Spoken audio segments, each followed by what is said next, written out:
give y'all like a little bit of what the cascading, you know, tumbling series of fortunate events, whatever the fuck that's been happening has been happening. And I've just had to weather it. I've woken up some days and been like, I don't think I can handle another day like that.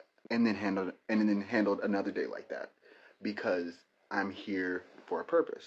My story has been one of resilience, whether I've liked it or not. And I'm sure a lot of people out there who are known for being resilient, you can understand this. My story has been about resilience, whether I've liked it or not. And that has really become fucking irritating recently, you know? Like the other day when I'm on my scooter and I almost get hit by a car and I fall on the pavement, and now I have look at this thumb, okay? Look at this thumb. You can't really see it that well. This thumb jammed on the floor as a Nissan almost ended me.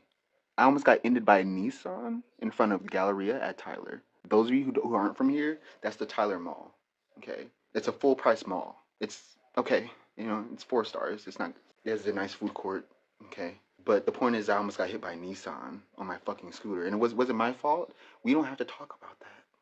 That's not important, yes, but that's not important. The point is, okay, dealing with that in the commute, dealing with all of that, dealing with all this small shit popping up, you know, having to take $30 Ubers at times because the buses don't run beyond a certain time, or the Metrolinks don't run beyond a certain time. Don't even know really what to complain about at this point. I don't want to complain. I haven't been complaining. Don't know that I have a place to be. This is a lot to handle, but it comes with making progress, and it comes with the journey towards becoming better and to becoming more successful. Like, I would hate to see success come to me without me having to put in the effort. Now, do I hate that the effort looks like this? Yes. Do I hate that I have to be kind and you know, feign soft-spokenness in the right context in the right times because that's more effective, even if it's not authentic? No, I don't like that, but I've accepted it as something that comes along with having the aspirations that I have. And so I try to take each day like, okay, it might, you know, you might be in the shitter today, but how are you going to present to the world while experiencing that?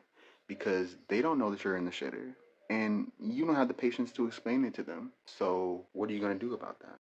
Are you going to become a menace? Are you going to handle your business and just try not to project it onto other people? I do the second one. I used to do the first one. Now I do the second one. Just wanted to give y'all a little bit of a synopsis of what the fuck is happening behind the scenes in real time. I just gave y'all the cliff notes. I have an audio cast that I'm recording called The Behind the Scenes of Pixel. No, actually, I don't know that that's what it's going to be called, but that's what it is. And sometimes I just be on the train and I be having deep thoughts about stuff. I'm just kidding. Sometimes I be on the train and I'll have like a really profound thought about the project or about, you know, you guys, or about how you guys make me feel. And I want to verbalize it and record it because I've been told that this is very important. This kind of behind the scenes element makes you guys feel invested in the project. So I want you guys to feel invested in the project like you guys contributed. Not like you guys contributed. I want you to understand and feel and acknowledge that you have contributed to the project in so many different ways that you aren't aware of, and that I'm going to manifest for you in the project itself and in the live shows that are coming hopefully later this year, as well as in all of the content and promotions related. All of it is heavily personalized and built off of what my understanding of you guys is at this current time, and of all the research that I've done over the past 3 to 4 years, just, you know, talking to you guys and just watching the way that you engage with my music and taking action accordingly. And I appreciate you guys for giving me the opportunity to learn about you and learn about what it means to have an audience and what it means to be a leader. And I wouldn't have had these opportunities or been interested. Actually, I would have had them, but I wouldn't have been interested in them or pursued them and allowed for them to transform me and evolve me the way that having an audience like you has. So I appreciate you, Nctrnm Tribe. I love you. This is the end of the live stream. I know it sounds like, the way I said that, it sounds like it. I just wanted to make that aside. Now that I've provided the sweetener, let me not project that because you might not mind it. The album's not coming until September. Yeah, I'm sorry. Some of you may be disappointed with that quietly, but that's still valid. Being upset quietly is still valid. I just want to possibly acknowledge that.